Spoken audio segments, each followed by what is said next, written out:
El arte de metaforizar es inherente a la poesía, hasta el punto de que ésta no puede ser pensada sin metáforas, lo que equivale a decir que ella nada es sin imaginación, por cuanto toda metáfora entraña al menos una imagen subyacente. Un poeta sin imaginación es un ave sin alas, un perro sin dientes, un pozo sin agua. La imagen verbal creadora, eso que llamamos imagen poética, es la unidad fundamental de la poesía. La mayoría de poemas nacen de una imagen axial, en torno a la que se aglutinan imágenes complementarias. En este sentido, de entre las composiciones poéticas tradicionalmente más cultivadas destaca por su forma sintética, su musicalidad y su simetría el soneto. Pero a veces una imagen deviene el poema mismo, como ocurre en las greguerías de Don Ramón Gómez de la Serna, en los microgramas de Jorge Carrera Andrade o en los haikus japoneses, por citar algunos ejemplos paradigmáticos. La concisión expresiva, la frase mínima, la palabra exacta, nada tienen que ver aquí con la estructura silogística de los aforismos, refrán, proverbio, máxima, sino con un modo de alumbrar conexiones inesperadas que hacen saltar por los aires el rutinario encadenamiento de la percepción al pensamiento convencional, por lo común sometido al hábito de las relaciones lógico-pragmáticas. Nada de ello se produce en este pseudopoema de William Carlos Williams, titulado This is Just to Say, fechado en 1934, y cuya celebridad se me antoja más que injustificada. Esto es solo para decir que me comí las ciruelas que estaban en la nevera y que tú probablemente guardabas para el desayuno. Perdóname, estaban deliciosas, tan dulces y tan frescas. Que a esto se le llame imaginismo, imagism, en su denominación inglesa original, por referirse al movimiento angloamericano de la segunda década del siglo XX en que dicho autor se incluye, no puede ser más que una de esas bromas pesadas de la literatura. La imaginación crea imágenes, y sin imágenes no hay poesía. La del estadounidense es una imagen trivial que nada de imaginativo tiene, si entendemos por imaginación el órgano productor de imágenes creadoras, escintilantes, dotadas de una tal energía de pensamiento que no solo podrían modificar nuestra estructura cognitiva, sino también transformar la realidad de que dichas imágenes emanan. En cambio, el pseudopoema de Williams emula ese tipo de texto de la vida cotidiana que conocemos como nota y que se caracteriza por su brevedad, su sencillez, su pragmatismo, su informalidad y su carácter privado y apremiante, pero nada que ver con la poesía. ¿De veras alguien mínimamente dotado para la poesía puede asignarle a esta simple butad alcance alguno? De ser así, estaríamos ante la gallina de los huevos de oro, pues nada se me ocurre tan fácilmente remedable. Retomando el tema de la extensión, yo mismo he cultivado el poema breve, incluso el compuesto únicamente de imágenes, digamos, telegráficas. Así las imagos de mi segundo libro, Cazamariposas, de 2006, de las que a continuación ofrezco una muestra. La luna se inmola, noche, cuartel del silencio. Un loco cree ser el sol. Una camisa de fuerza del tamaño de una estrella. Un tranvía que circula por las venas de la urbe, por los nervios de la noche, por el quicio de tus ruidos. Incinerar la noche, soplar la pavesa de unos labios que juntan sus cenizas. En el puerto más triste, eternas novias agitan sus alocados pañuelos y diciendo adiós, borran el horizonte. La moneda solar entra en la alcancía del mundo, horizonte, hembra abierta. Un salvaje sopla la cerbatana de la noche y clava estas estrellas en la fiera de tus ojos. Una sorda melancolía en el zapato del invierno, un ovillo de pronombres bajo zarpas incendiarias, un erizo que sueña dentro de una escafandra de oro, una joya de luz que no culmina su llegada. Ahora bien, en la actualidad triunfan ciertas corrientes comerciales que hacen de la brevedad santo y seña, pero que apenas ofrecen fórmulas engañosas de un fetichismo egótico y sin imaginación que, apenas cruzadas por una ironía posmoderna, ruborizarían a cualquier persona dotada de una mínima sensibilidad y cultura. Me refiero, por ejemplo, a la llamada micropoesía. Atina a este autoasignado marchamo por cuanto lo poético es en ella minúsculo, residual, imperceptible. Su dudoso mérito consiste en avenirse con el corrompido gusto de esta época y ajustarse oportunamente al infantilismo alienante, incidiendo a fuerza de simplezas en el deterioro de una sociedad estupidizada por el auge de la publicidad, la cultura de masas y los medios de comunicación sociales, que promueven la sobrecarga de estímulos y el consumo pasivo de contenidos de baja calidad, sobre todo en pequeño formato, cuyo impacto en los procesos mentales ligados a la inteligencia resultan ya visiblemente devastadores. ¿Creen que sueno fatalista? Lean lo que dice el escritor húngaro y premio Nobel de Literatura László Krasznahorkai en una reciente entrevista publicada por el diario El Mundo. El mundo entero de la literatura está perdido para siempre. Desaparecerá. Ahora mismo no tengo ninguna esperanza de que, tal como lo conocemos, sobreviva. Esta involución a que me estoy refiriendo se maquilla desde los medios de comunicación con ridículas reseñas que ponderan las supuestas virtudes de los productos de consumo que pasan hoy por poesía y de los que ningún lector puede extraer una experiencia profunda y transformadora. Así, la crítica mendaz los alaba con locuciones del tipo lenguaje directo y coloquial, tono prosaico, poesía sin alardes, estilo urbano, temáticas cotidianas y otras simplezas por el estilo, acerca de estos sucedáneos posliterarios más cercanos al eslogan publicitario, a la consigna populista, al graffiti adolescente o al lema de autoayuda que a la poesía propiamente dicha. Muchas veces simples remedos de frase hecha o juegos de palabras harto previsibles, de ingenio deficitario, caprichoso y pedestre, sin el más mínimo refinamiento, inmaduro. A años luz de los donaires machadianos o de las humoradas de Campoamor, que sin ser alta poesía, al menos no les faltaban el respeto a sus lectores. Frente a tales estafas mercadotécnicas, cuyos patrocinadores menosprecian obras más ambiciosas por puro complejo de inferioridad, escribir un poema extenso entraña una serie de dificultades no menores, que se acentúan en el caso de los poemas líricos, cuyo escueto trasunto narrativo exige una enorme maestría a la hora de articular una necesaria trabazón significativa. Sostener un largo aliento poético y hacerlo con gusto e inteligencia es enormemente difícil, pues precisa un gran dominio técnico, amén de una inspiración profusa. El ritmo debe ser uniforme, pero variado, y siempre coadyuvante a la gradación de imágenes, ora ascendente o ora descendente, mas siempre envolvente, destacándose unas veces, atenuándose otras, para evitar en el lector la fatiga de lo monótono. El poeta debe descartar en cualquier caso pasajes superfluos, juegos retóricos desechables, ocurrencias frívolas. Los versos darán forma a las variadas modulaciones del alma, alternando los acentos no solo prosódicos, sino también afectivos, mezclando lo serio y lo cómico a través de una ironía superior.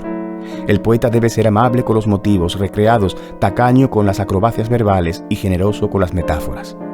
Asimismo, todo poema extenso ha de mostrar una progresión, a menudo más evidente en los grandes poemas narrativos, la Ilíada y la Odisea de Homero, la Eneida de Virgilio, o alegóricos, El primero sueño de Sor Juana Inés de la Cruz o la Comedia de Dante, que también inspiró El laberinto de fortuna de Juan de Mena, así como en los dramas líricos, El Fausto de Goethe, El Prometeo liberado de Shelley, etc.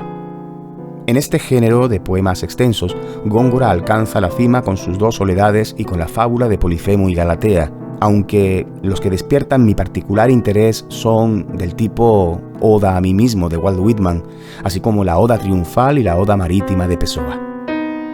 A estas dificultades inmanentes se les suma la antipatía o incomodidad que una obra de esta envergadura provoca en el espíritu atomizado de nuestra época, lo que, he de confesar, me parece muy estimulante. Aparte del gozo superior que le proporciona su arte, pocos placeres más sublimes le quedan al poeta que ir a contrapelo con el gusto generalizado, apostatar de las falsas religiones de su época, afirmar su personalidad y enarbolar su genio, convertirse en un orgulloso proscrito del rebaño. Personalmente, amo la encubierta complejidad de ciertos poemas río, dotados de esa elocuencia del corazón que deviene la más profunda expresión lírica, género este en que también he incursionado, creo que con reconocida solvencia.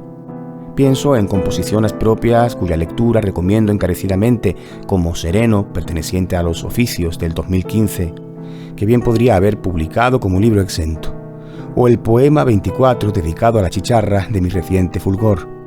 También este otro que recitaré enseguida, igualmente incluido en Fulgor, para cuya escritura hube de doblar la apuesta.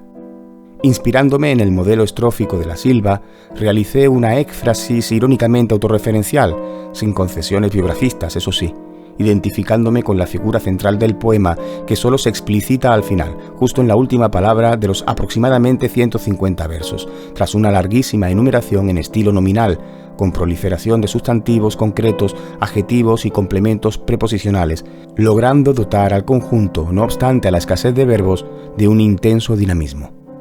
El ritmo cumple en él una función primordial, como no podía ser de otra forma. A este respecto diré que la mayor parte de dicho poema, esbozado hace 2 décadas y retomado apenas un par de años atrás, fue escrito en un período en que viví obsesionado con el preludio en mi menor opus 28 número 4 de Chopin, que escuchaba en bucle y que yo mismo ejecutaba al piano.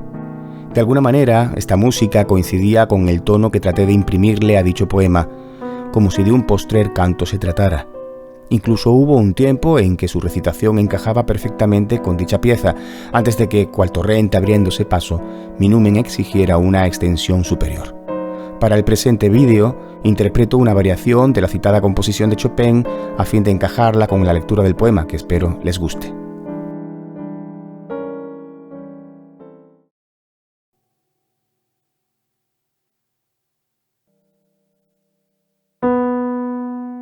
Cual tinteros en nube derramando sobre el hastiado corazón del mundo su atramento, acosan los graznidos de las musas tu cara de sudario. Empalado holgazán, desastrado guiñapo, piromante haraposo, incendiario el verano, fantoche de los vientos, pelele cuaresmático, bohemio de la siembra, oh maniquí de andrajos.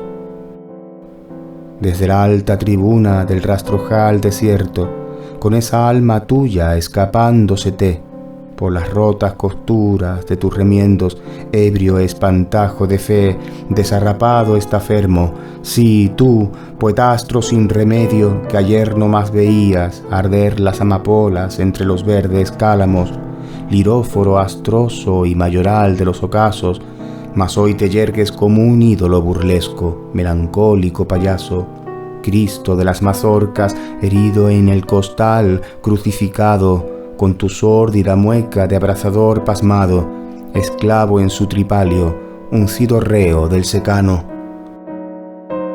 Batuta de chicharras, foyer de las Eneas, mendigo de los astros, bautista de la acequia, abúlico muñeco de lluvias centinela, deshilachado fleco en la rubia rapsodia de las ciegas.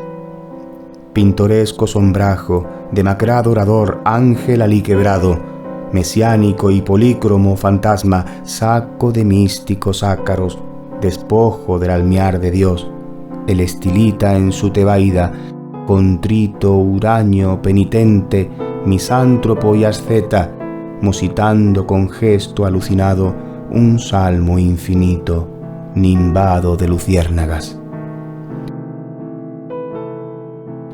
Tu lienzo de intemperie, cacique de horizontes y gran señor de tolvaneras, por cuya estaca dorsal, flaca grupa, espirales de una plaga benévola reptan y allí se engrudan corimbos de estivantes lunas. Greñudo garabato, cogollo de piltrafa, maraña con sombrero, tu voz es la crisálida.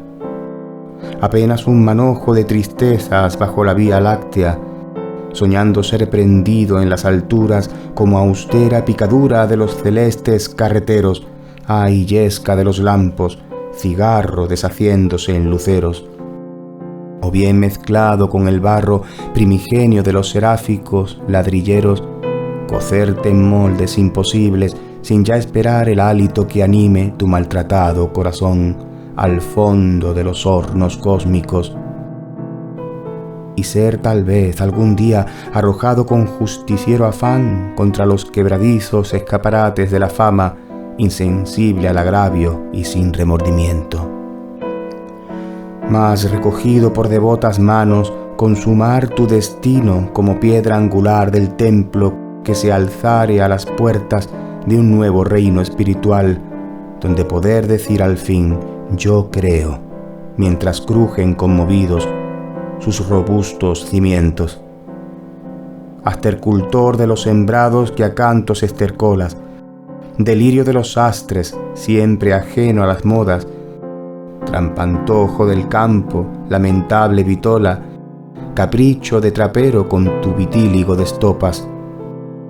Tú, genio de los costureros, patriarca de los guardarropas, paladín de los páramos, que a la tarde enarbolas la yerma floración de tu sombra abrasada, hierático estrambote a diario puesto en solfa. De los crepúsculos célibe antorcha, excéntrico Pierrot al que abandonan las bellas alfayates, monigote de amores, deshojando la rosa de los vientos, agrimensor de eternidades, vástago del terruño, pastor de los sarmientos. Taumaturgo de granas que desgranas el fruto de la espera, alquimista que en oro de armonía transmutas las confusas penas, mistagogo de las germinaciones, cegado por la luz de las esferas, a tientas de las estaciones, estrafalario calcas de micenas. Guiñol en el teatrillo del eón futuro, esquirol de novilunios, políglota del clima, ardiente brizna erizada de augurios, prestigio de las mágicas cosechas, lucífero eremita, no más guardando el áspero ayuno de tus éxtasis, brujo de los tugurios. Tú, huérfano sombrío del sembrío, chamarilero de emociones, tratante de los días, héroe inmolado en el altar de tu gloria negada, percudida irrisión, adalid sin militancia, paria del hoy y del ayer, con tu disfraz de náufrago encarnado, príncipe del mañana, paródico galán, remedo de Don Juan sentimental, tenorio sin lujuria, cendal de las liturgias, mimbrado por los hados, velo de ensueño en tus desvelos, alpaca de las murrias, pobre paño tan lino de los llantos, desvaído retal del universo. Limpia de paja tus versos pulquérrimos y cántale a las noches, divino espantapájaros.